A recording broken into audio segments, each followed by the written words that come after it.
bienvenue à tout le monde. Bienvenue à notre deuxième session, module 6, sur le soin multidisciplinaire des enfants victimes de violences. Nous essayons de voir comment pouvoir accéder aux enfants pour leur offrir des services dans le domaine de la protection civile, accès à la santé mentale, services sociaux de soutien des enfants survivants de la violence sexuelle. Nous avons Breeza qui va nous parler de Breeze of Hope. En fait, c'est un travail qui se fait en Bolivie et qui est un travail très complet, holistique, multidisciplinaire de soins. Et c'est un véritable exemple très positif. Nous avons vu les 7 stratégies de violence à l'encontre des enfants, mais surtout, ce genre de travail montre comment la société civile a mis en place les différentes étapes. Alors, Breeze of Hope prévoit 2 sessions. Celle d'aujourd'hui qui nous parle de la santé mentale et le service social de soutien des enfants survivants à une violence sexuelle. Et la deuxième sera plutôt centrée, axée sur le côté juridique. Bien, aujourd'hui, nous avons, disons, la chance d'inviter Brisa de Angulo, qui est en fait la fondatrice et la directrice de Breeze of Hope. Et peut-être elle-même peut se présenter. Merci beaucoup pour m'avoir invité. C'est vraiment une merveille d'être ici et de pouvoir vous présenter l'initiative, ce que nous avons fait. Alors, tout d'abord, je voulais souligner que si vous avez des questions, n'hésitez pas. Alors, moi, je voudrais que ce soit sous forme de dialogue, d'interaction, pour que l'on puisse vraiment comprendre, bien comprendre. Donc, toute question, n'hésitez pas, levez la main. Une petite main, vous savez déjà comment le faire, et levez la main pour que je puisse m'arrêter. C'est un temps relativement court pour ma présentation. Et comme je disais, ma fondation qui s'appelle Une brise d'espoir en anglais, A Breeze of Hope. Mais s'il y a n'importe quelle question ou bien demande d'approfondissement, n'hésitez pas. Alors, quant à moi-même et à ma fondation, je suis une des toutes premières adolescentes en Bolivie qui a révélé sa violence sexuelle, ce qui a produit beaucoup de menaces, un désir et tentative de me mettre sous silence par mon ancienne famille, par l'opinion publique, par les autorités et ma famille aussi, évidemment, comme il s'agissait d'un inceste, ils ont essayé évidemment de me mettre sous silence. Moi, j'ai évidemment perdu tout espoir et ma vie a chuté.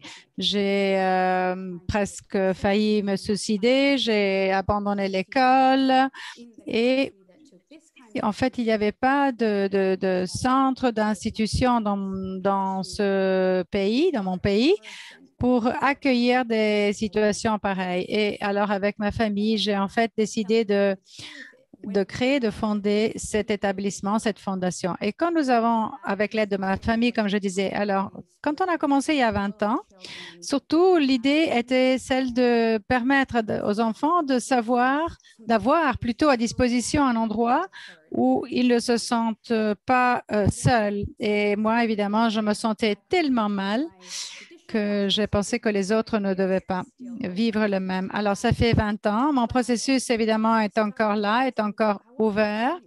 Mais surtout, je me suis rendu compte que je n'étais pas la seule et j'ai dévoilé un problème énorme. Il y a la quantité d'enfants, de mineurs qui sont abusés, donc avec le soutien de mes parents et d'autres qui ont commencé à croire en moi. J'ai pu me faire rééduquer, mais je voudrais vous raconter quelque chose qui s'est passé quand moi je sentais le désir de me suicider, je me détestais et je voulais surtout ne plus sentir de douleur. J'étais ensemble avec, en fait, avec un travailleur social, un assistant social. Elle devait faire une formation, mais elle disait, je ne veux pas que tu rentres chez toi parce qu'elle avait peur que je puisse me suicider. Et elle m'a dit, tu vas faire cette formation, cet entraînement. Et en fait, c'est fondamental parce que cet entraînement, j'ai compris que le traumatisme a un impact sur mon cerveau. Et je me suis rendu compte qu'en faisant ce genre de travail, d'exercice, impliquait évidemment mon cerveau. Et j'ai compris que beaucoup des opinions, des sensations ne concernaient pas moi-même. C'était mon cerveau qui avait été endommagé, qui avait été blessé par le traumatisme. Et à partir de ce moment-là, j'ai compris que je devais trouver le moyen pour permettre à d'autres survivants de comprendre quel impact a un traumatisme sur le cerveau. J'ai commencé à me détester et j'ai découvert que je pouvais changer. Donc, d'abord, comme j'avais dit, j'avais abandonné l'école. Donc, j'ai pensé que j'aurais repris quand même, j'avais décroché donc de l'école. J'avais pensé que j'ai repris mes études, j'ai terminé, j'ai pris mon diplôme, ma licence, même mon doctorat. Et donc, maintenant, je suis devenue avocate de moi-même. Et en faisant tout cela, on a aussi commencé à mettre en route ce programme pour les enfants qui étaient victimes d'abus sexuels. Donc, non seulement j'essaie de me soigner personnellement pour comprendre comment gérer ma vie personnelle, mais en même temps, je faisais une recherche et j'étudiais et j'écrivais des livres. Je faisais certaines choses pour fonder tout ce que nous faisons sur une recherche scientifique, donc des sciences neurologiques. On avait déjà pas mal d'enfants, des milliers d'enfants qui travaillaient et qui étaient avec nous et on essayait quand même de compiler le tout. Et c'est là le moment où on a fondé une brise d'espoir, a breeze of hope. Et en fait, je dirais que c'est une des institutions qui utilise les meilleures pratiques. C'est un peu le résultat d'un sondage, d'une étude. Nous avons été reconnus par des entités internationales. Et mon désir actuellement est de pouvoir partager ce que nous faisons, comment nous le faisons. C'est une de mes plus grandes passions. Et je suis très contente de pouvoir partager le tout avec vous. Je vous montre voilà, ma présentation et je vais commencer. Alors, aujourd'hui, nous parlons de cette approche holistique à la guérison. C'est un sujet important car nous sommes conscients. Quand on parle de soigner, qu'est-ce que je dois soigner? C'est une question vraiment très vaste parce que se soigner, c'est un processus qui se poursuit le long de toute la vie. Donc, c'est un processus continu tout au cours d'une vie. Ce n'est pas une étape. Et certainement, ce qu'on a bien compris clairement, c'est que la thérapie qui a été utilisée jusqu'à maintenant n'a pas fonctionné. Quand j'ai révélé que j'avais été abusée sexuellement, mes parents, au début, ils ont essayé de m'aider et ils m'ont envoyé chez un thérapeute.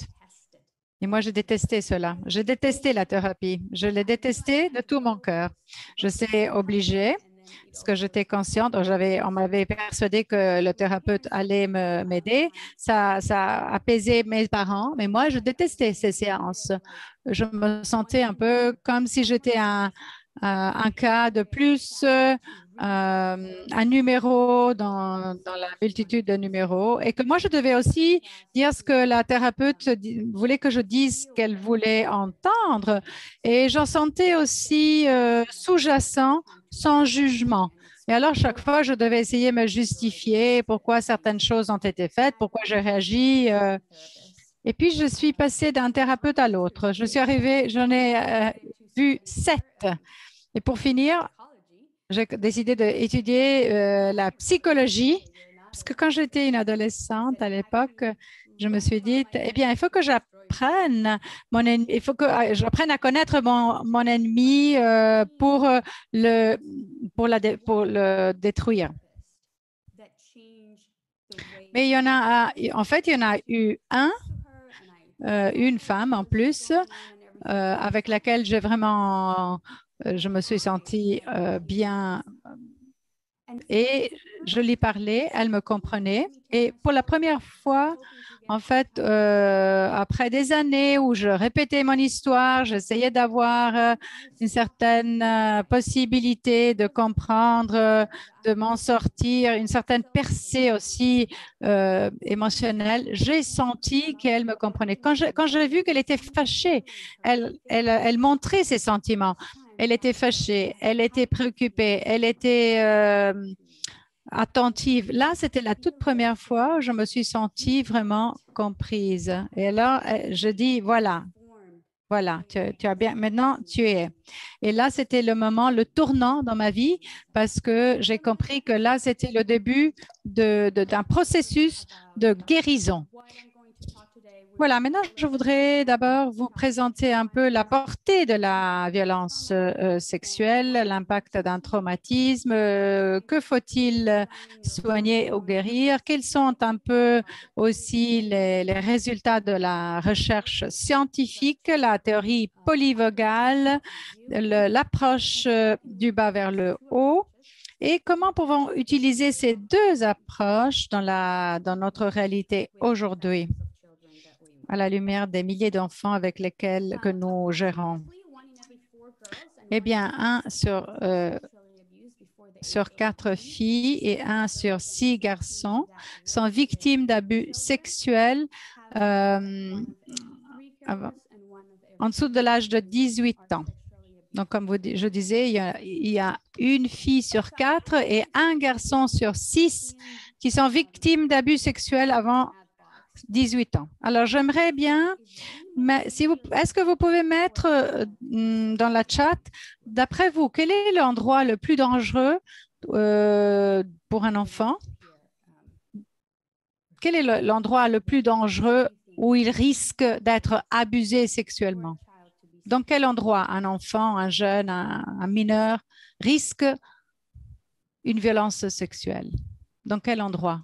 Voilà, à la maison, la famille, dans la famille, voilà. C'est triste, hein? C'est triste. C'est-à-dire l'endroit qui devrait être en fait le plus sûr devient le plus dangereux. Et le deuxième, d'après vous? Le deuxième, c'est l'école et l'Église.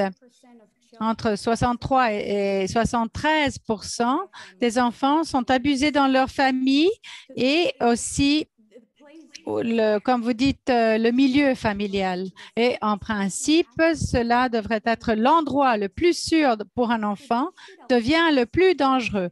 Alors, c'est une donnée et c'est un élément alarmant.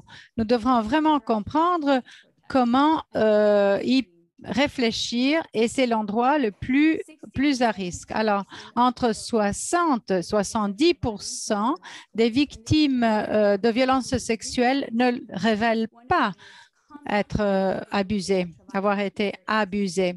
Car, en fait, la première question, c'est pourquoi tu ne l'as pas dit? Pourquoi tu ne l'as pas raconté? Et on entend, il y a beaucoup de femmes qui parlent de leurs expériences d'abus sexuels 30 ans, 20 ans, 30 ans plus tard, mais il n'y a personne qui croit qu'elles disent la vérité, car elles disent, ah, mais vous le faites après tant d'années. Eh bien, à partir de celles qui ont le courage de le dire, donc de révéler, il n'y en a que entre 10 et 18% qui ont le courage d'aller faire cela auprès des autorités judiciaires. Et en fait, c'est disons, l'abus sexuel est un des crimes les moins dénoncés au monde. Et c'est peut-être dans les pourcentages le plus élevé. Eh bien, l'impact de l'abus sexuel est énorme. Vous pouvez lire la liste parce que c'est une liste très longue. Là, c'est toutes les conséquences, anxiété, le traumatisme, la fumée, difficulté de sommeil, difficulté de rester à l'école. Donc, imaginez qu'il y a enfin, des gens, même 20 ans plus tard, expriment les mêmes symptômes. Voilà. Qu'est-ce qui se passe? Alors, la personne subit un traumatisme. Le traumatisme va déréglementer le système central nerveux et envoie des messages incorrects qui produisent, donc ces messages déréglementés modifient la physiologie et le fonctionnement du cerveau. Ça change absolument le cerveau dans sa fonctionnalité. Il y a des enfants qui ont été abusés sexuellement disons, ce niveau central qui relie les deux côtés, il y a une réduction de 70%. Et ainsi que il y a aussi disons, des dommages à niveau de l'hippocampe, du centre du système nerveux central qui modifie la physiologie et la fonctionnalité du cerveau. Eh bien, cela nous produit une réaction différente. Et par rapport au message que nous recevons. Et évidemment, tout cela produit aussi ces pratiques qui sont tout à fait négatives. Alors, tout d'abord, on commence à devenir nerveux, agressif, on essaye de prendre des médicaments, de la drogue, de l'alcool, pour en fait ne pas sentir la douleur, pour anesthésier un peu la douleur, l'endormir. Il y a quelqu'un qui m'envoie un message là. En fait, pourquoi les enfants ne racontent pas le tout? Alors, une des raisons, beaucoup d'enfants ne sont même pas conscients que ce qu'ils sont en train de vivre est une violence sexuelle. Moi, j'étais malheureusement victime des centaines de fois pendant des mois, et j'avais aucune idée que ce viol était quelque chose. Je savais que je le détestais, que je ne l'aimais pas, mais c'était fait par un adulte vers lequel j'avais confiance, qui était en plus un pasteur. Et pourquoi je devais considérer que cela était un viol? Si je disais non, que je n'en voulais pas, c'était quelqu'un qui devait m'aimer, qui devait me soigner, qui devait me protéger. C'est souvent la raison. Beaucoup d'enfants sont abusés sexuellement, ils sont absolument inconscients que c'est un crime et un viol. C'est le manque de conscience. Et ça devient un stigmatisme aussi. Nous savons aussi que quand une victime dénonce, c'est la société qui commence à les accuser en disant « elle ne dit pas la vérité, elle ment ». Et ça détruit les victimes. Ça détruit les victimes parce qu'elles ont eu le courage de briser le silence. Et il faut chaque fois insister avant que l'on puisse être accepté et surtout que l'on reconnaît la vérité. Alors, on reprend cette image. Nous savons que le traumatisme produit un dérèglement du système fonctionnel qui modifie la fonctionnalité et la physiologie de notre cerveau, qui aussi impacte notre manière de notre comportement, qui produit des comportements négatifs ou qui essaye un peu, comme je disais, de anesthésier la douleur et le problème, ou ce que nous voyons des choses qui sont, à notre avis, une menace, mais qui n'est pas du tout une menace, mais que nous voyons comme une menace. Alors ça produit aussi des difficultés au travail, des difficultés dans le mariage, et nous voulons surtout nous isoler parce que nous n'avons pas la capacité de réagir et de compenser le tout. Alors, toutes ces initiatives que nous faisons pour compenser la situation, c'est aussi en produire un autre traumatisme à leur tour, car chaque fois, quand on s'engage de manière négative avec quelqu'un d'autre, on ne fait que nous faire du mal à nous-mêmes. Et en fait, ça continue à exacerber, à aggraver ces problèmes. Et en fait, ce CDC, qui est la plus grande, disons, organisation pour le contrôle des pathologies, ils se sont rendus compte que les personnes qui ont été abusées, qui ont vécu un traumatisme, ont des comportements à risque. Enfin, leur comportement est un comportement à risque. Donc, nous savons très bien que ce genre de comportement peut être le résultat du traumatisme. Eh bien, ce genre de comportement nous produit ou cause des problèmes à niveau mental. Donc, si vous buvez beaucoup, ça produit d'autres problèmes. Les gens qui fument trop ont d'autres problèmes aussi. Donc, notre comportement, les réactions pour essayer de compenser tout ce problème à niveau du cerveau sont à l'origine de nos maladies mentales. Et quand on nous fait un diagnostic d'une maladie mentale, c'est aussi un traumatisme. Quand on vous fait un diagnostic d'un cancer ou d'une maladie mentale, on commence à penser, mon corps est aussi horrible. Moi, je suis un problème. Moi, je veux être différente, mais je ne peux pas. Moi, je suis une véritable faillite. Je suis tout à fait nulle, comme on dit en français. Alors, les personnes, pourquoi réagissent et produisent des maladies ou des réactions qui sont des maladies? Car les maladies ou votre état finit par aggraver ces problèmes. Donc, si vous avez un maux de tête, vous êtes certainement, en général, un peu plus irritable, non? Alors, tout le monde vous laisse seul, tranquille, parce que vous voulez être seul, isolé. Et donc, c'est un cercle vicieux. Et donc, ça, ce n'est pas un traumatisme. Un traumatisme, c'est quelque chose qui continue à changer. Donc, le traumatisme devient de plus en plus terrible. La déréglementation s'aggrave parce que nous sommes tout à fait coincés dans ce cycle qui est un cercle vicieux. On essaie de survivre, mais on n'arrive pas. Mais tout le tout produit un décès,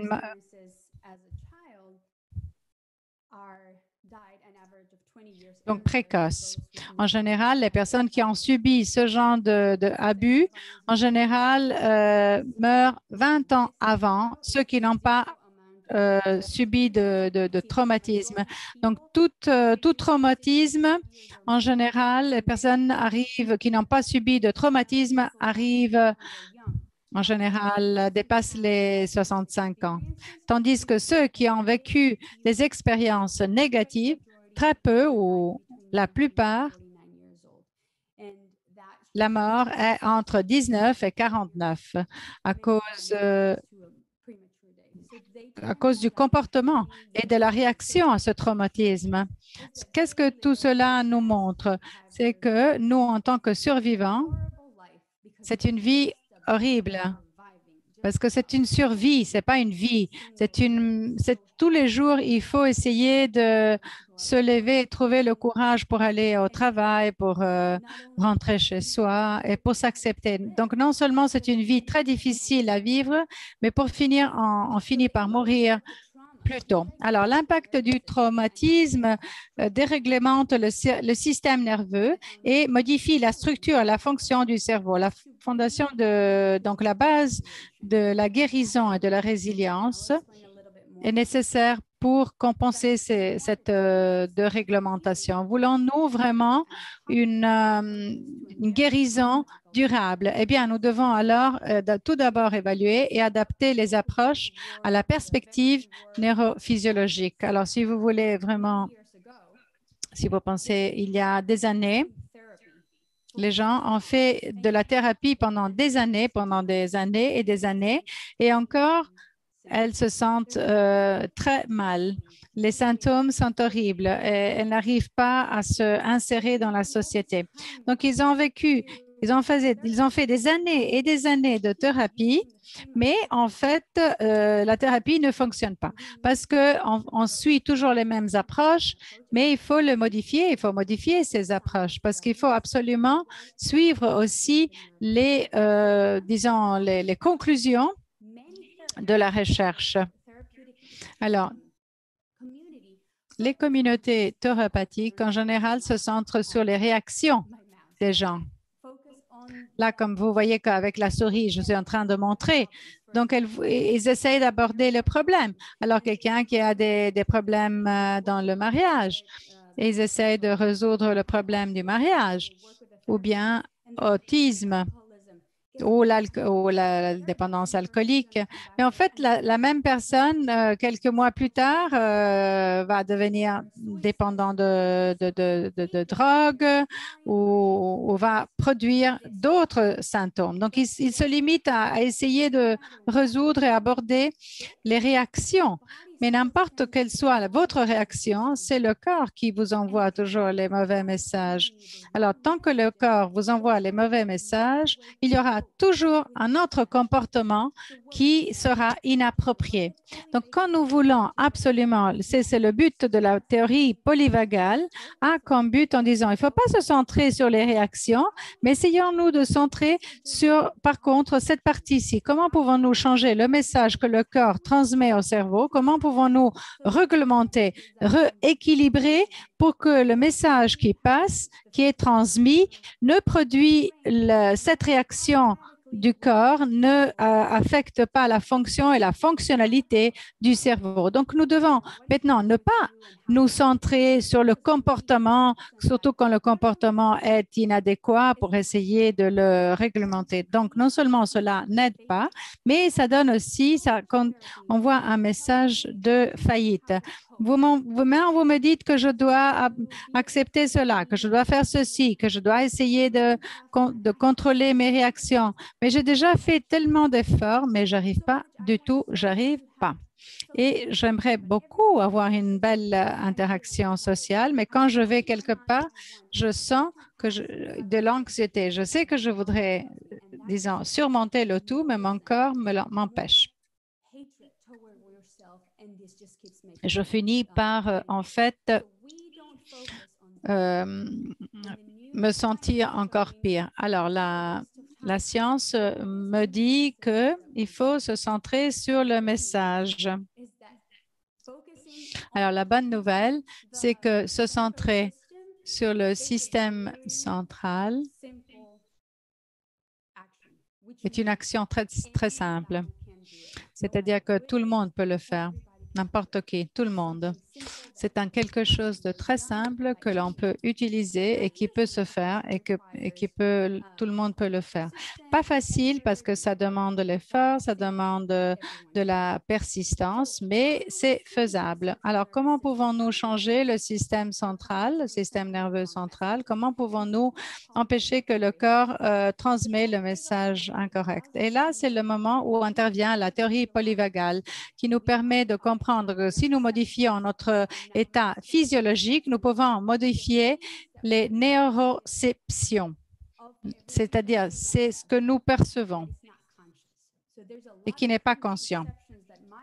Il y a beaucoup de réactions que mon corps reçoit et que je ne perçois pas. Donc, c'est des perceptions neurologiques.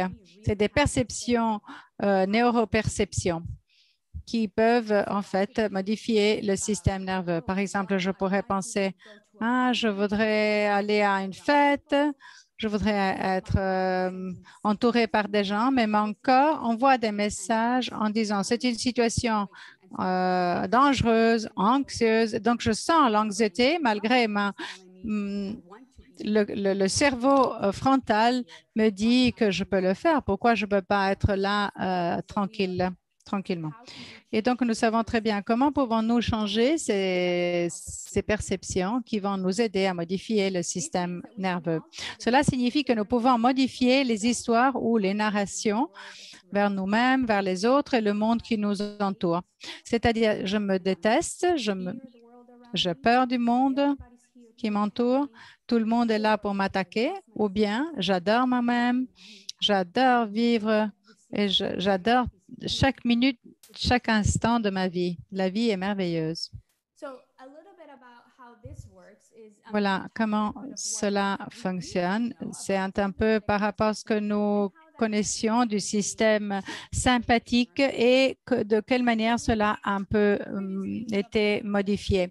Alors, on connaît le système sympathique, le système nerveux sympathique, et nous avons dit que quand il y a une situation de danger, c'est-à-dire un chien qui veut m'attaquer, mon système sympathique nerveux s'active. J'ai peur, je commence à courir ou bien je m'enfuis. J'essaie de m'en aller ou bien d'attaquer, de me protéger, donc d'attaquer le chien.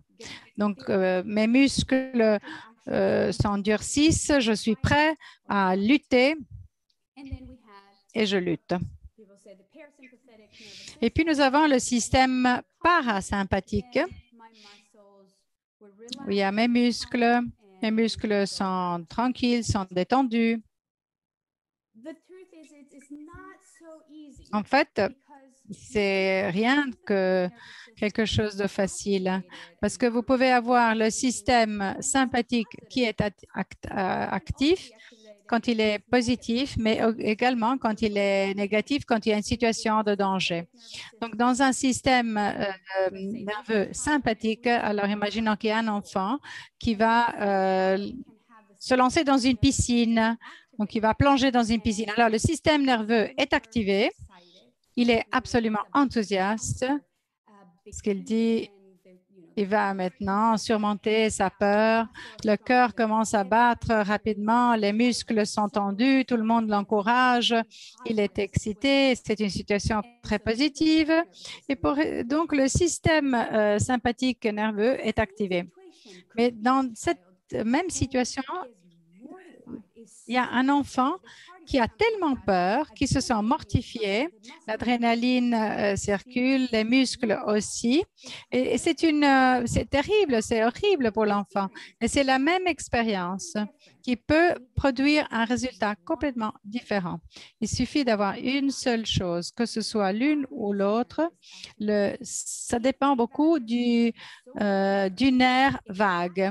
Donc, si le nerf vague, le nerf social est activé, la situation, elle est positive. C'est une situation dans laquelle nous pouvons apprendre, que nous sommes enthousiastes et c'est une situation vraiment positive. C'est la même situation qui peut par contre être terrifiante si le nerf vague n'est pas activé. Et de même se passe avec le système parasympathique. Donc, le système parasympathique domine et le nerf vague est activé. Et donc, la situation, elle est très agréable. Vous êtes calme, vous vous reposez, votre cœur se trouve dans un état de paix, de calme. Vous vous sentez tellement à l'aise, tellement calme, ou bien le système, le nerf vague n'est pas activé, donc il est désactivé et la personne se sent tout à fait mortifiée, surtout incapable de contrôler son corps. Elle est incapable de contrôler la peur, le stress, la tension et le corps a, disons, tout à fait une... Donc, si un enfant qui va être violé dit, je ne vais pas utiliser si je n'utilise pas mon nerf vague, je ne peux pas courir, je ne peux pas me défendre. Il n'y a rien que je peux faire. Donc, le corps s'effondre. On se met dans une position fétale, on essaye de protéger son propre corps, donc on s'accroupit. Le tout dépend beaucoup de l'activation du nerf vague.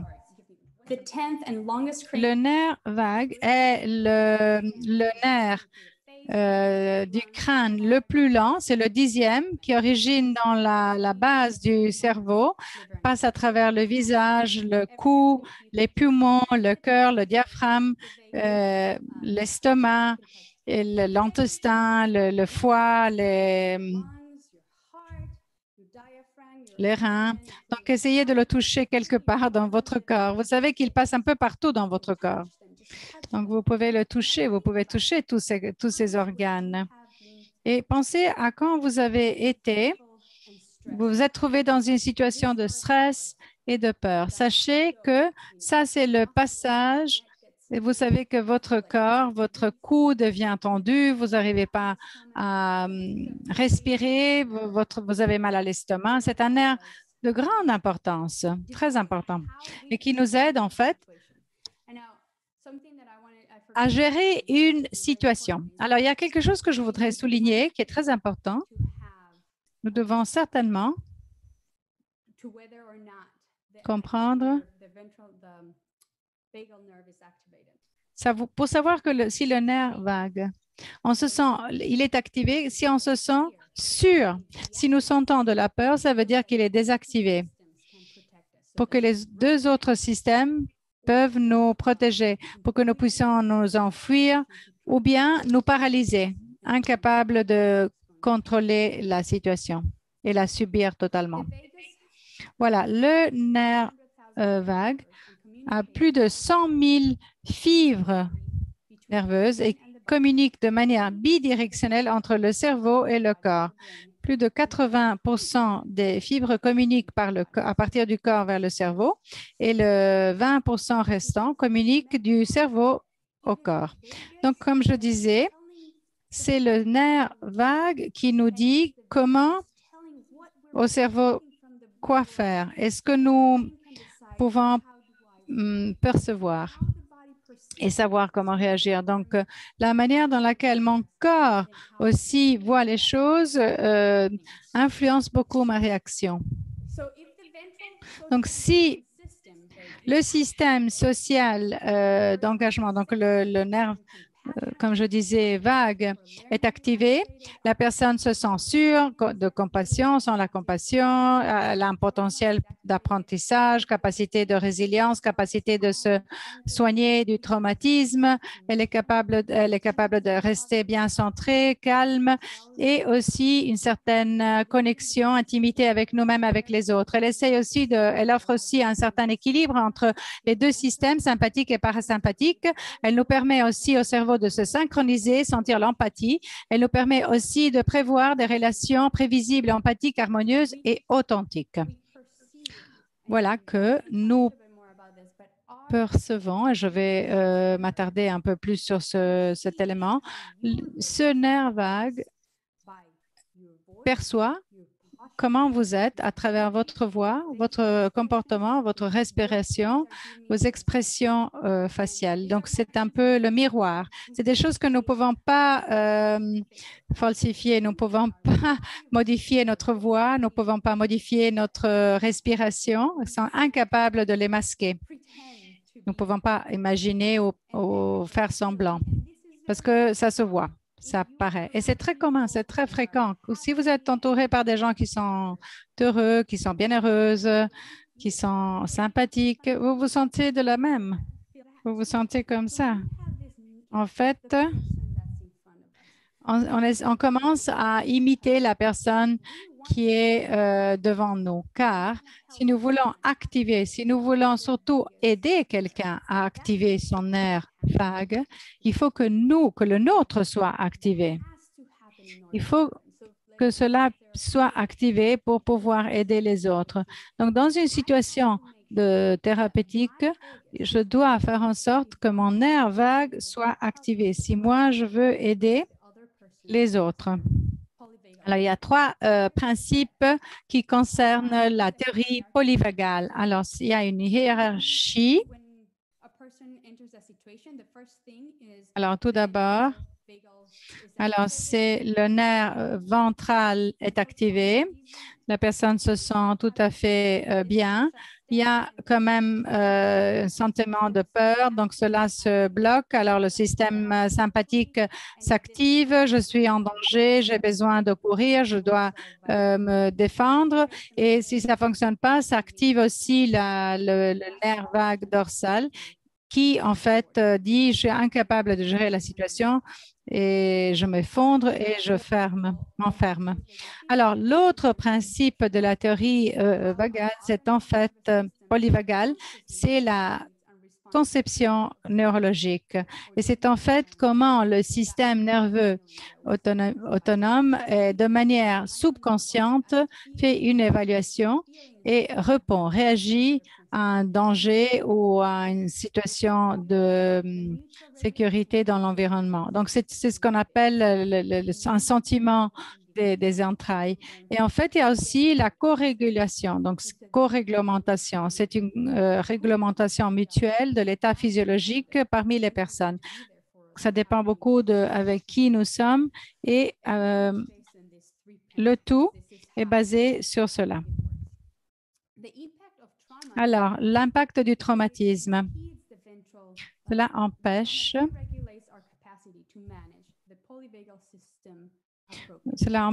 de déréglementer. Donc, le corps doit être sympathique et parasympathique. Donc, nous, en tant que victimes, nous pensons toujours, mais si je fais ça, vous sautez évidemment. Alors, ça veut dire que vous êtes dans cet état.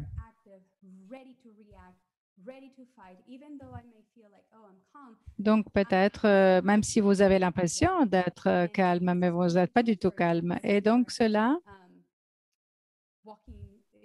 si vous, par exemple, vous marchez quelque part, et si surtout le nerf n'est pas activé,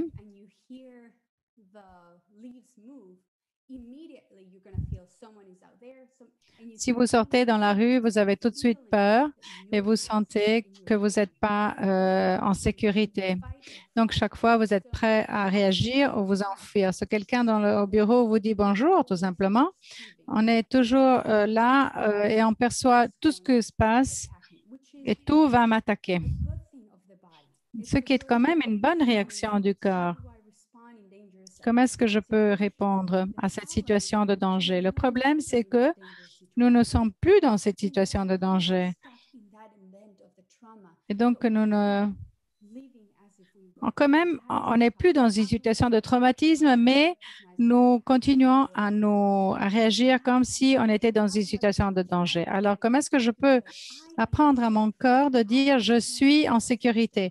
Moi, je peux activer le système vagal. Alors, quand les deux systèmes sont en contrôle, cela empêche le système d'engagement social, donc le nerf vagal dorsal, de produire du calme et de donner du bonheur, donc apaiser.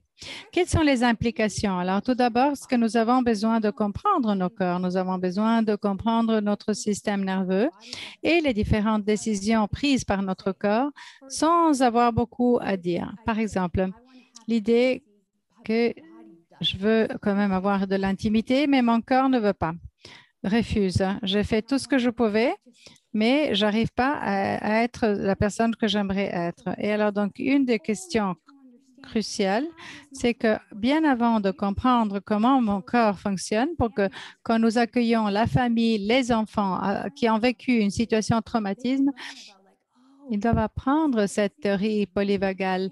Ce n'est pas moi, ce n'est pas mon manque de volonté, manque de force que je ne peux pas modifier pour être la personne. C'est que mon corps, disons mon corps et mon esprit perçoit quelque chose qui n'est pas réel. Mon corps est bloqué, coincé. Comment est-ce que je peux le débloquer? Alors, il faut être conscient. Tout le monde, quoi qu'ils font, quoi qu'ils sont, tout le monde doit comprendre comment fonctionne le corps. Car même si vous pouvez pas travailler avec vous-même, la manière dans laquelle vous êtes, si vous êtes capable d'activer votre système, vous devez essayer d'être vous-même. Alors, comment pouvons-nous réagir? Comment pouvons-nous intervenir? Alors, l'autre implication, c'est que, en général, le thérapeute, l'assistant social doivent certainement travailler eux-mêmes. Donc, ils doivent tout d'abord faire un parcours de guérison. Donc, ils doivent absolument avoir le système de vague activé. Ce qui peut y avoir quand même un décalage en disant il faut que je dois montrer que je suis capable, que je suis en sécurité. Donc, nous aussi, dans ces communautés, nous sommes tous des guérisseurs, mais nous devons être des guérisseurs qui ont fait leur parcours et leur chemin. Donc, tout avocat, tout assistant social, tout thérapeute doivent suivre une formation très rigoureuse, doivent travailler je ne sais pas combien d'heures par an et doivent travailler chaque semaine avec leur système de guérison, car selon leur état, disons l'harmonie avec eux-mêmes va pouvoir être en mesure d'aider les autres. Le thérapeute dit, ah, tu devrais faire ceci, tu devrais faire là. Et alors, quand il ne le fait pas, c'est difficile de faire du yoga si, en fait, lui ne le fait pas. Donc, tout ce que nous disons, tout ce que nous reconnaissons, nous devons le faire en premier lieu. Et reconnaître que nous, en premier, nous sommes une communauté blessée et que nous sommes des guérisseurs aussi blessés. Et nous devons aussi utiliser une approche systémique, c'est-à-dire, en d'autres mots, si nous avons le meilleur thérapeute, nous ne pouvons pas imaginer que l'enfant se sente en sécurité à travers cette session d'une heure et puis rentrer chez lui et le système et se retrouve dans sa réalité. Il faut travailler aussi avec le contexte parce que pour activer le système vague ou le nerf vague, c'est qu'il faut se trouver dans la même situation. Donc, une partie de notre travail, surtout quand on a à gérer avec l'enfant, on travaille avec le parent, avec la sœur, avec l'enseignant, tous ceux qui sont dans son contexte pour que n'importe où il se trouve, l'enfant, son nerf vague est activé et il se sent en sécurité. Donc, c'est absolument fondamental. Il ne faut pas négliger l'importance de travailler avec tous ceux qui appartiennent, tous ceux qui font partie du milieu de l'enfant, du mineur, et qui ne doit pas durer seulement pendant la thérapie, mais qui doit durer tout au long de leur vie. Alors, la priorité fondamentale, la plus importante, c'est d'activer ce nerf vague qui change beaucoup notre manière de réagir. Donc, par exemple, rire, s'amuser, qui ne peuvent pas se produire si votre nerf vague n'est pas activé. Alors, comment pouvons-nous permettre qu'il y ait de la sécurité, qu'il y ait du jeu où les enfants peuvent se sentir bien et que la douleur, la souffrance sont acceptables et où je puisse rire. Et quand vous le faites avec des membres de la famille et quand vous le faites avec des personnes qui font partie de votre vie, vous voyez que vous êtes dans un certain état. Et moi, vous n'êtes pas dans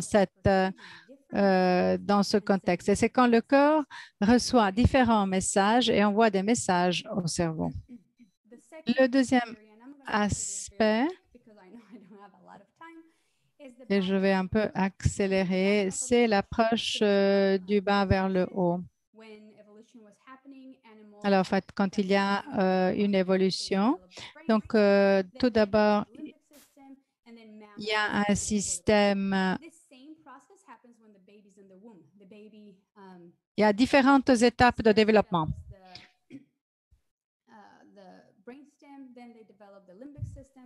Le système, disons, les trois niveaux du cerveau. Et la même chose se passe à la naissance d'un enfant.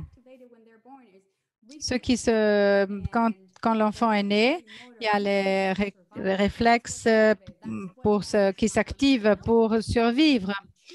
Je veux surtout changer, je veux aller dormir et c'est un peu la base de la survie. Autrement, il y a une partie du cerveau qui se développe davantage. Et vous le voyez quand un enfant est tout petit. Vous avez, par exemple, c'est le système limbique. Et le troisième, c'est le cortex. Alors, c'est ce que je veux, mais je ne vais pas le faire. Donc, vous savez que quand ils ont 3 ans, 4 ans, ils arrivent à l'obtenir. Mais enfin, c'est un peu le même processus que la naissance. Ça commence toujours du bas vers le haut. Mais ce que nous avons découvert, que quand il y a un traumatisme qui impacte le cerveau, c'est l'impact à partir du bas vers le haut. Donc, ça commence par toutes les fonctions de base de la survie et les cellules, disons, souches, et puis le système limbique, et puis le suivant. Et là, c'est le moment où on commence à essayer de se comprendre. Alors, un des problèmes qui concerne la thérapie, ou surtout la thérapie traditionnelle, c'est la partie cognitive. Mais quant à en tant que survivant, et si on reste dans cet état de survie, nous n'allons jamais pouvoir restaurer notre cerveau, car le nerf vague est désactivé, donc il envoie des messages. Je suis au risque, je vais mourir, il y a quelque chose qui ne va pas. Donc, passer du temps là, assis à une table, en parlant à la personne ce qui s'est passé, essayer de comprendre, avoir une narrative ne va pas du tout aider. Et en général, ce que nous voyons, les personnes qui ont fait cela par peur, ça ne va pas du tout aider. Moi, j'ai fait 20 ans de thérapie, ça ne va pas du tout m'aider et je me sens ni content d'être vivant et je me sens en lutte car le cerveau me dit je dois étudier, je dois survivre. Donc, nous essayons tout d'abord de restaurer cette partie avant de passer à la prochaine. Donc, certainement, il y a certaines choses qui sont impactées par les cellules souches, provient aussi de notre manière de vivre. On respire d'une manière tout à fait différente. Et donc, en général, en fait, qu'est-ce qui se passe? Nous sommes en train d'activer le système sympathique. Donc, en fait, ce n'est pas sûr. Et chaque fois que je respire, je dis à mon corps, je ne suis pas sûr. Mais vous savez très bien que si vous ne respirez pas bien, vous allez vous sentir mal, vous allez être dérangé. Aussi, le corps ne régit pas bien, les hormones sont déréglementées, vous avez des problèmes de digestion, des problèmes de conscience, vous avez beaucoup de douleurs aussi aux muscles, en disant je suis là en train de mourir, surtout par rapport à comment je pense, ou comment est-ce que je peux être conscient? Non, mon problème, c'est la survie. Et c'est ça l'élément central. S'il y a une déréglementation, on ne peut pas avoir une bonne relation, on ne peut pas nous centrer sur n'importe. C'est le corps se sent absolument en difficulté. Je me sens malade, je ne peux pas survivre. Alors là, Je voudrais donner quelques exemples parce que je sais que je n'ai pas beaucoup de temps à disposition, mais on a essayé de travailler avec l'alimentation. Nous savons très bien que l'intestin est le deuxième cerveau. Mais en fait, il faudrait le considérer le premier parce que beaucoup est produit dans l'intestin. Donc, la sérotonine, c'est ce que fait sentir la personne contente. La plupart de la sérotonine, elle est produite par l'intestin.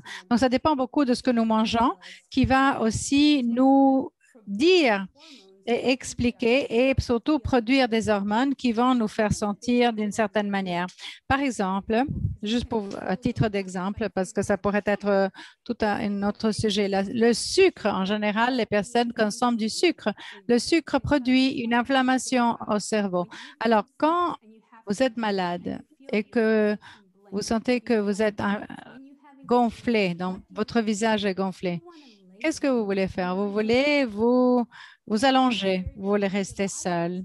Et c'est précisément ce que le corps fait, de se protéger, éviter que les autres puissent tomber malades, pour se reposer. Vous ne voulez pas rester comme ça. Et c'est ce qui se passe dans votre cerveau. Votre cerveau s'inflamme, on veut se sentir isolé, on sent la léthargie. Et qu'est-ce qu'ils font? Alors, ils prennent des médicaments pour l'anxiété, des anxiolytiques. Chaque fois, notre corps est inflammé. Alors, quand les familles comprennent cela, commencent à modifier le régime alimentaire. Donc, par exemple, le sucre et d'autres produits, par exemple, éliminer le sucre, tout ce qui est conservant, et donner par contre de l'énergie au corps. Et donc, le corps, quand on change notre alimentation, le corps se sent mieux. Et c'est un cycle. Quand vous vous sentez un peu mieux, vous voulez être plus active. Et j'imagine que l'exercice est très important, mais si votre corps ne va pas bien, vous ne pouvez pas. Nous travaillons beaucoup avec la respiration. Comment apprendre à respirer à travers la méditation, mais aussi en faisant du yoga. Nous travaillons aussi avec les sensations, la respiration, l'activité physique, l'autodéfense, la thérapie de jeu, la thérapie de différentes formes de thérapie, par exemple une salle de gym. Alors les gens vous disent, ah, il faut aller faire de la gym, mais par exemple, on pourrait, pourquoi on ne peut pas marcher? Pourquoi on ne va pas marcher? Quelques-unes des choses qui sont impactées par le système limbique, on se sent sûr avec comment collaborer avec la famille. La famille aussi a vécu le traumatisme, donc la famille aussi a besoin de gérer certaines choses qui doivent activer certaines choses. Ce n'est pas seulement comment aider l'enfant. Nous sommes tous blessés, nous sommes tous déréglementés, mais comment pouvons-nous devenir une communauté de soins? Et c'est là que nous avons adopté cette approche systémique. Tous ces problèmes sur manque d'estime, de haine, de sentiment de culpabilité sont guéris. L'enfant se sent en sécurité et qui veut participer dans la vie communautaire. Donc, c'est des instruments que nous leur donnons pour leur vie tout entière et qui ne se sentent plus dans une mauvaise position. Ça, c'est les 6 domaines où chaque enfant doit passer à travers. On parle de la guérison personnelle, on parle aussi de l'approche systémique, mais non seulement la famille, l'école, les amis. Il faut qu'il y ait l'éducation parce que la plupart des enfants, 80 et plus, ont leur bac, ont leur diplôme. On travaille aussi avec la famille, non seulement avec l'enfant. Et surtout pour l'inceste, il faut aider l'enfant. Il faut aider la mère et non seulement l'enfant. Une participation politique active en disant, moi, j'étais quand même, moi, je veux changer, je veux faire partie de ce changement. Et la plupart deviennent des nouveaux membres qui sont capables d'activer le nerf vague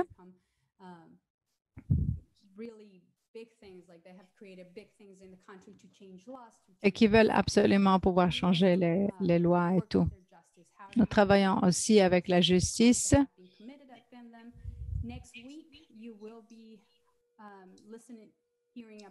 La semaine prochaine, vous allez voir comment nous faisons la justice pour sur la prévention, les différents aspects. On reprend. So, Brisa, if you want to continue your presentation. Alors, si vous voulez reprendre. Alors là, c'était un peu ce que j'expliquais. Comment utilise cette théorie polyvagale,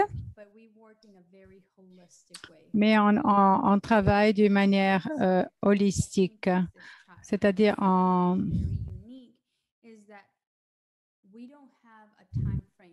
n'a pas en fait un calendrier ou dans le sens, on n'a pas un programme temporel, que ce soit 6 mois, 8 mois, non.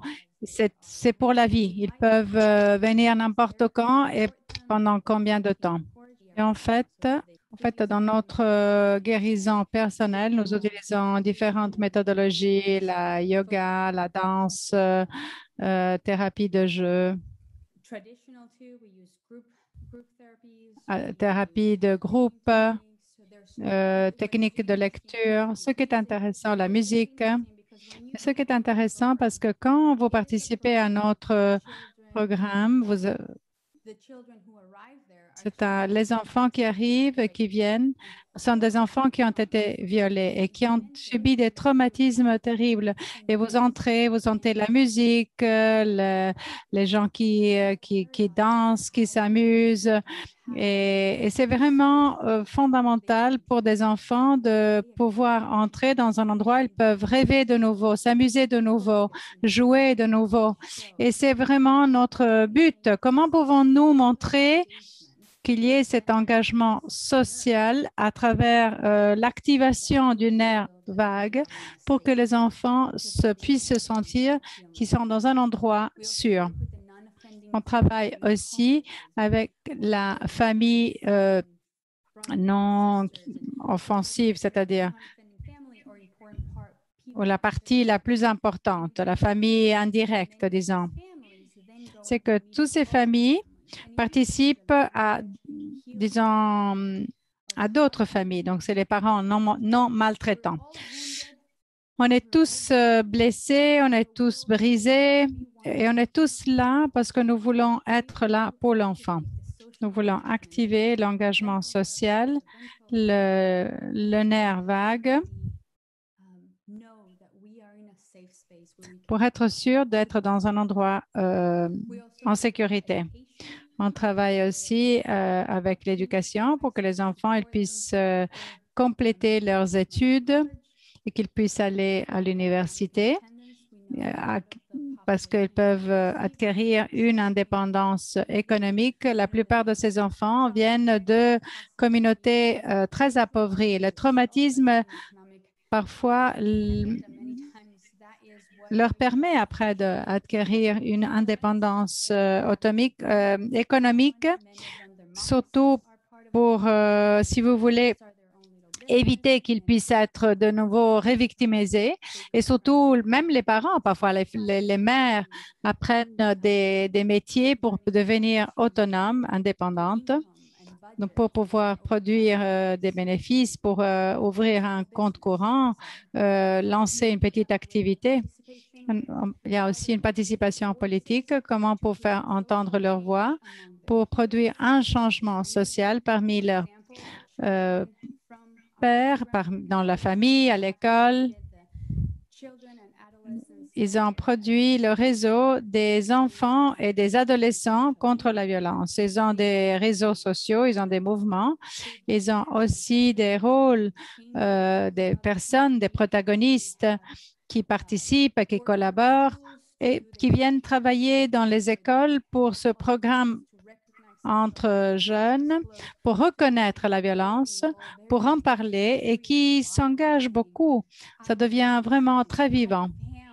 Moi, je voudrais faire quelque chose et je dois absolument me retrouver et savoir surtout que je ne suis pas seule.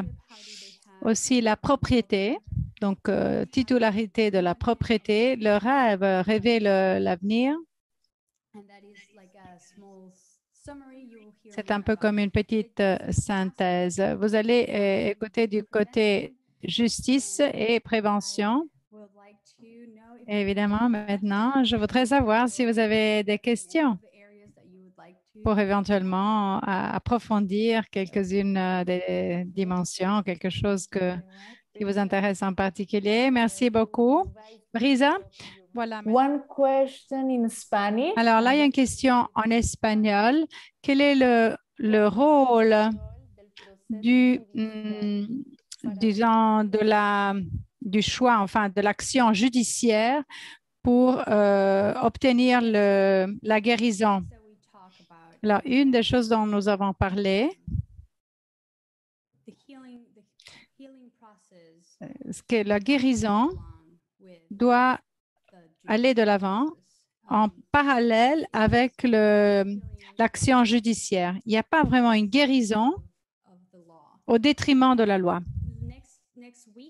La semaine prochaine, nous allons avoir 2 heures et nous allons en fait parler précisément de la procédure judiciaire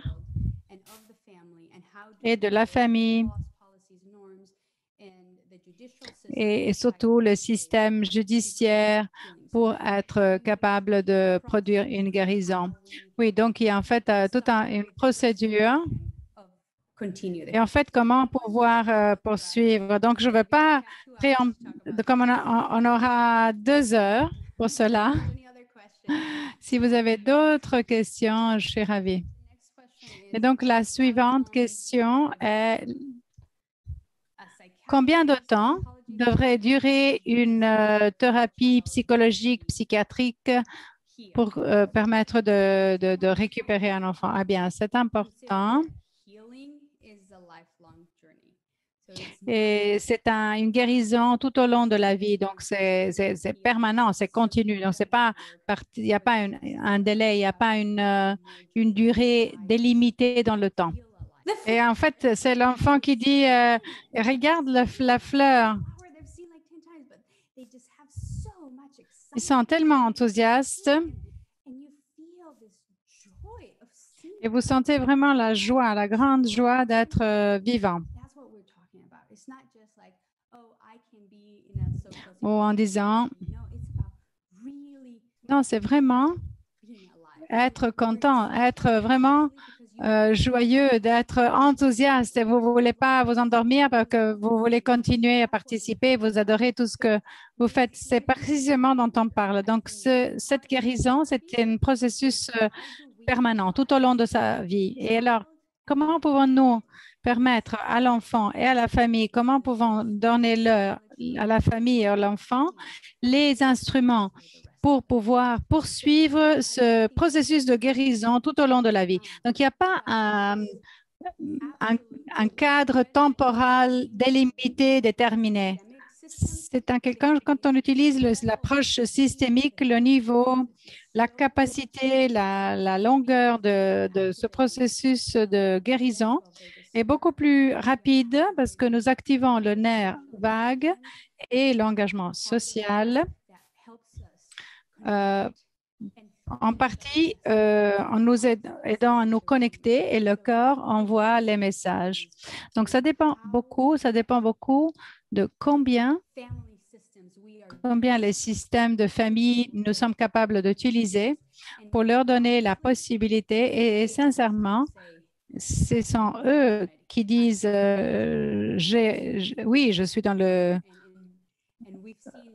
C'est-à-dire, c'est bien, je fais du bien, c'est bien fait. Alors, ils participent d'abord à plusieurs sessions par semaine, puis ils viennent une fois par semaine, et puis ils viennent une fois par mois. Et puis, soudainement, ils disent, ah, maintenant, je suis capable de le gérer de manière autonome. Moi, je peux le gérer comme communauté de guérison. Et petit à petit, ils commencent à décaler un peu les visites. Est-ce que vous offrez une thérapie en ligne pour les enfants qui ne sont pas en Bolivie? Alors, nous pouvons offrir des services multidisciplinaires. Donc, chacun a un avocat, un assistant social. Donc, tous les domaines travaillent ensemble. Et grâce à cela, nous pouvons servir que les enfants qui sont sous notre juridiction, surtout pour les aspects juridiques.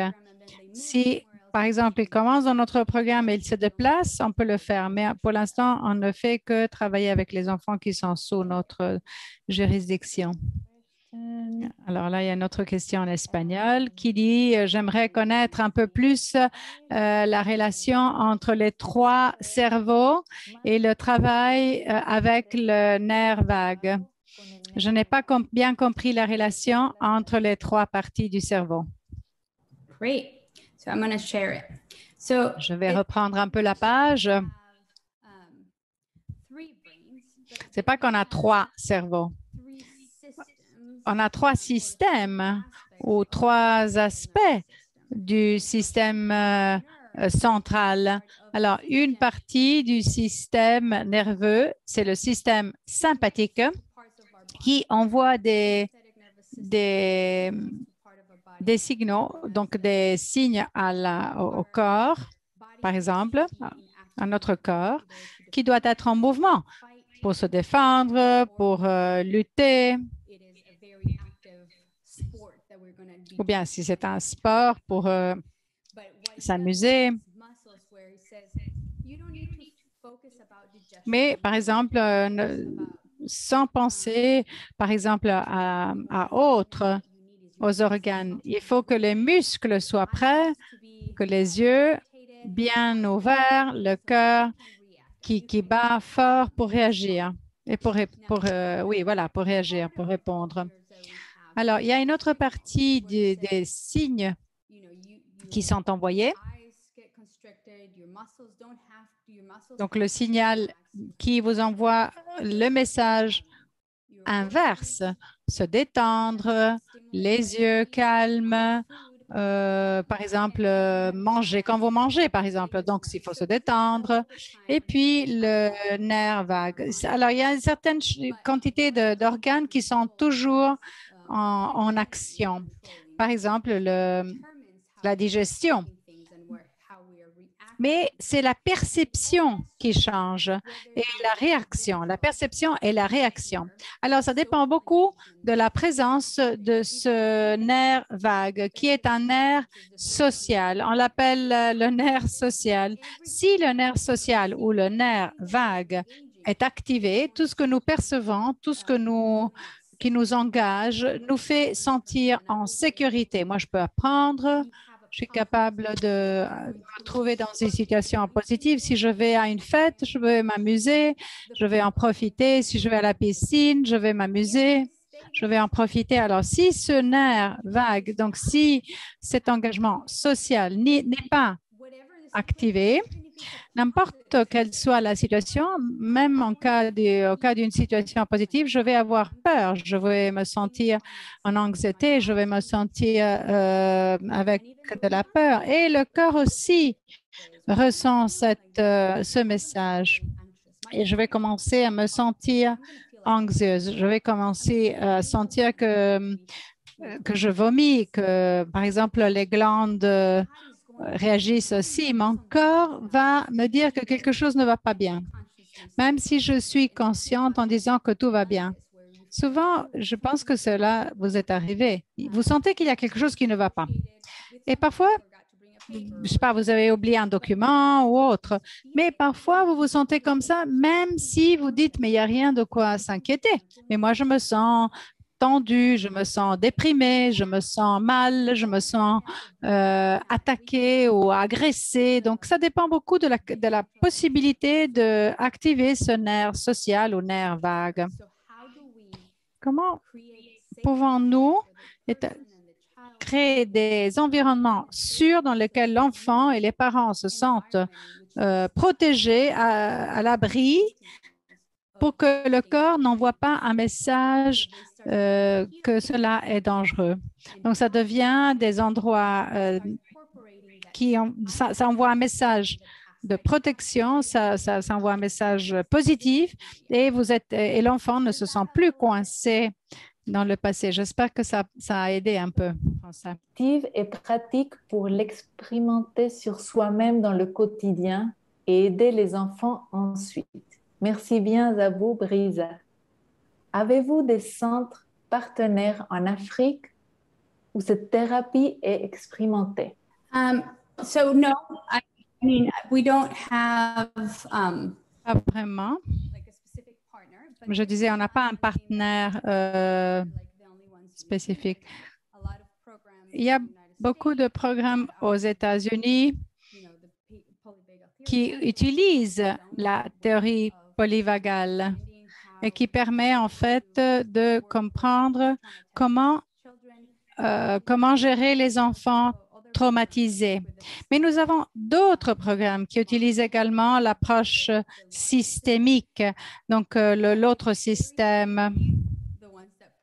Mais il y en a très peu qui combinent les deux, ce que nous avons fait. Nous avons consacré beaucoup de temps parce que nous avons essayé d'abord de repérer les meilleures pratiques et nous avons décidé de les combiner parce que nous les avons testés pour voir ce qui effectivement fonctionne.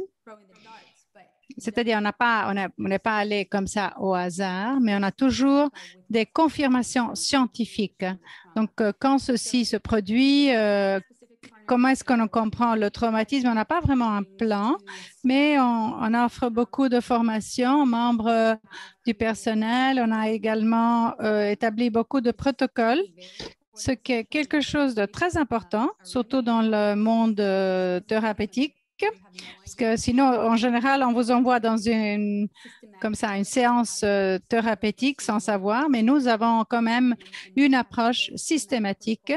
Nous avons des protocoles chaque fois. Quels sont les sujets? Comment nous gérons la famille? Comment nous essayons de... Nous avons beaucoup d'instruments pratiques que vous pouvez quand même obtenir par d'autres institutions également. Quel est le rôle des groupes d'aide, de soutien? En fait, dans les communautés, où est-ce qu'il y a eu le plus grand impact? C'est surtout les communautés, par exemple, des alcoolisés, non? Alcoholics Anonymous. Par exemple, quand il y a eu un accident et ils s'entraident. Donc, si vous voyez que le niveau de guérison est beaucoup plus puissant, beaucoup plus fort que quand il y a en fait la division entre le patient et le thérapeute. Car comme nous sommes avec quelqu'un qui comprend bien notre problème, il s'en fout des questions. Et c'est quelque chose de très important. C'est tout à fait indifférent. Ça ne prend pas en considération le traumatisme, que ce soit dans une chambre, dans l'une ou dans l'autre, et combien de fois. Alors, ce genre de détails pour lequel, en fait, les gens se passionnent devient tout à fait secondaire. Et c'est ce qui est important, c'est comprendre ce qui s'est passé a un impact sur vous aujourd'hui, à pouvoir vivre votre vie aujourd'hui. Comment pouvons-nous changer cela? Et cela, quoi que ce soit, ne va pas vous impacter. Et donc, quand vous voyez quelqu'un dans une situation pareille, ils doivent comprendre cette douleur sans devoir l'exprimer en mots. Et qu'il n'y ait pas, il faut la capacité de faire face à l'anxiété, la difficulté d'aller au travail. Il ne faut pas en parler. Il ne faut pas non plus l'expliquer. Et le but, c'est comment pouvons-nous faire en sorte que nous avons les moyens et le soutien et comprendre que l'on puisse avoir une vie meilleure aujourd'hui et demain. Et cela, ça fait une belle différence avec un thérapeute. Un thérapeute veut toujours vous demander pourquoi vous vous portez comme ça. Et alors, chaque fois, il faut expliquer. Et ça, c'est pas important. Ça, c'est tout à fait, c'est-à-dire, c'est pas du tout utile. Et même les familles qui se entraident. Donc, l'entraide est fondamentale, surtout quand on comprend qu'on partage la même situation. Car nous savons aussi que je ne dois pas démontrer moi-même, je ne dois pas expliquer, je dois justifier. Et on travaille ensemble, ce sentiment de compassion, ce sentiment de sécurité, et ça active bien l'engagement social. Et cela montre à la personne que vous n'êtes pas bloqué dans le traumatisme. Voilà pourquoi c'est tellement important pour avoir ces groupes d'entraide. Je vais profiter. À niveau international ou local, quels sont les résultats à niveau de la législation, à niveau des services de soutien pour les victimes, pour pouvoir en fait diffuser, généraliser la pratique? Il y a beaucoup de choses qui se passent. À partir de la base, nous pouvons déjà voir une transformation des enfants. Il y a 75% qui récupèrent leur estime de soi. Les enfants recommencent à dormir correctement. Donc, nous avons des données précises. Et puis, à niveau plus macroscopique, nous avons le taux le plus élevé parce que nous savons que les crimes c'est-à-dire, oui, le crime d'abus sexuel est le plus élevé, mais nous avons le niveau le plus élevé de détention. On a un 95% chez nous, 95% de détention et de condamnation. Donc, c'est très important comment et combien l'enfant est capable. Nous avons pu changer, modifier des lois. La loi maritale, donc où en fait l'agresseur, il a abusé, il a violé la victime et puis a imposé de se marier avec la victime.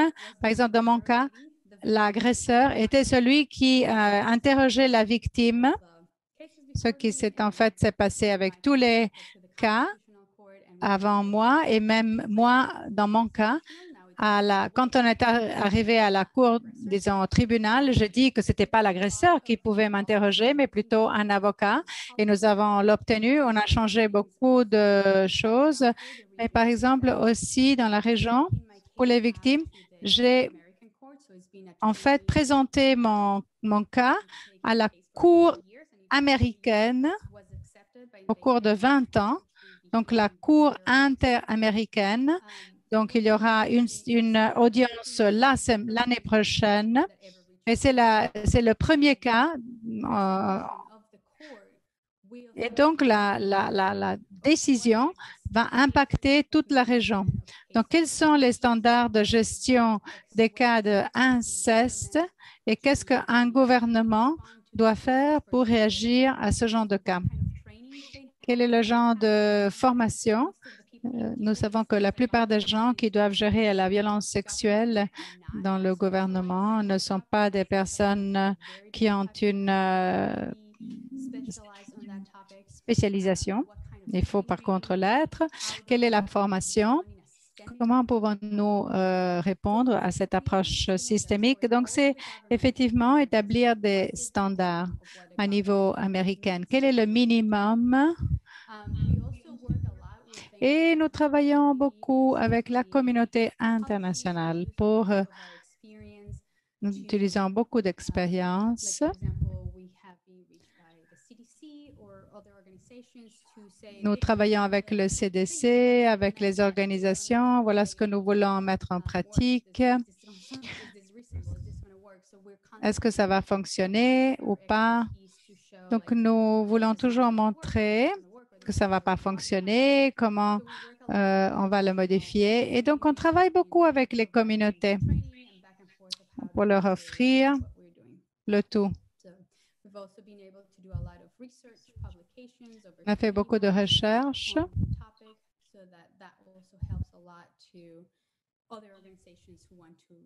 qui va aider beaucoup les organisations.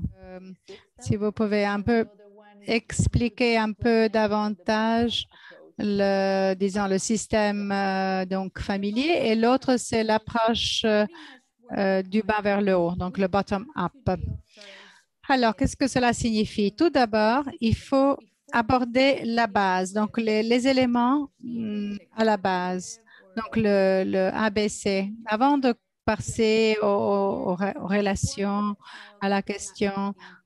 Donc, si un enfant ne respire pas bien, un enfant qui est comme dans une position de menace, un enfant qui ne dort pas bien et qui se sent, il a l'impression que tout le monde va l'attaquer. Donc, la toute première chose, c'est de dire à ce corps, tu te trouves dans un endroit sûr, ce qui est très différent par rapport à ce qui se passe de manière traditionnelle.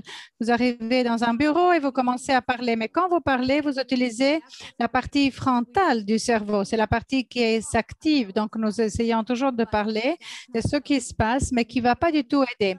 Alors, il faut tout d'abord dire au corps, il faut changer la physiologie du corps, ce que nous mettons dans notre corps, ce que nos corps produisent, les éléments chimiques.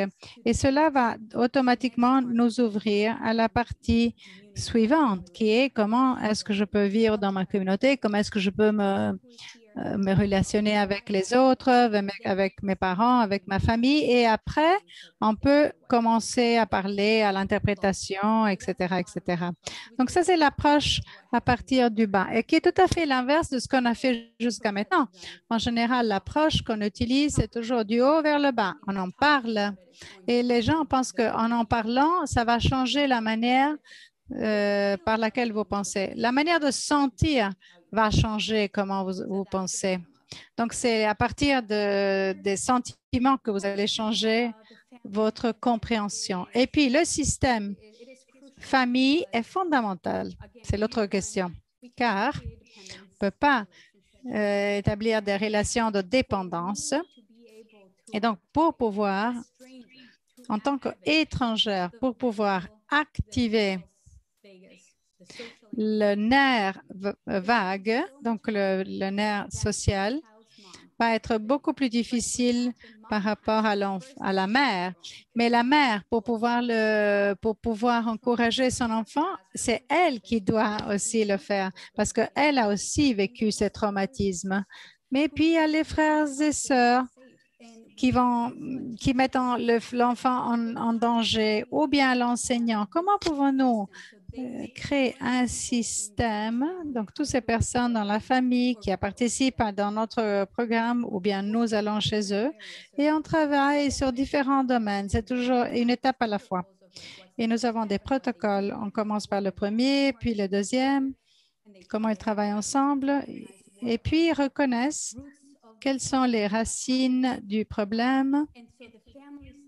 Et donc la famille commence à développer des compétences. Les pratiques où ils peuvent résoudre leurs propres problèmes, où ils peuvent trouver leurs solutions. Ce n'est pas la thérapie. Ce n'est pas reconnaître que ça, c'est le problème, mais c'est plutôt la famille. Et donc, en ainsi faisant, et le système social, nous voulons faire en sorte que ce système puisse s'activer. Parce qu'il y aura d'autres difficultés dans leur vie. Mais s'ils savent comment répondre, et surtout en tant que famille, travailler avec, ils vont trouver leur solution. Et c'est pour ça qu'en fait, on essaie de travailler avec l'enfant, avec le système. Il faut donc résoudre le problème. On est une communauté de pour guérir l'enfant, de guérison.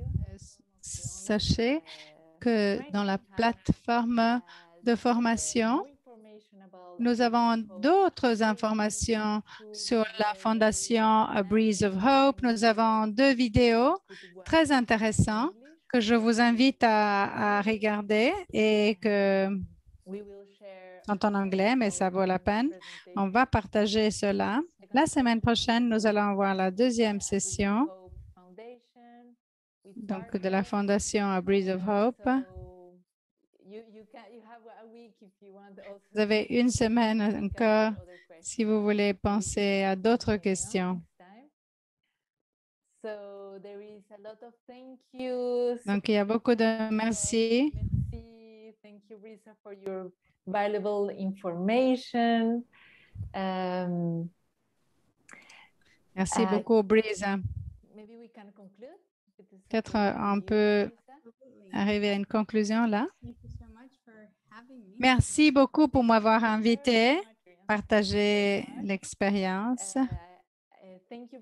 Merci. Et j'espère que vous avez bien profité de cette formation et on se voit la semaine prochaine pour la 2e partie de la présentation. Et merci à tout le monde pour votre participation.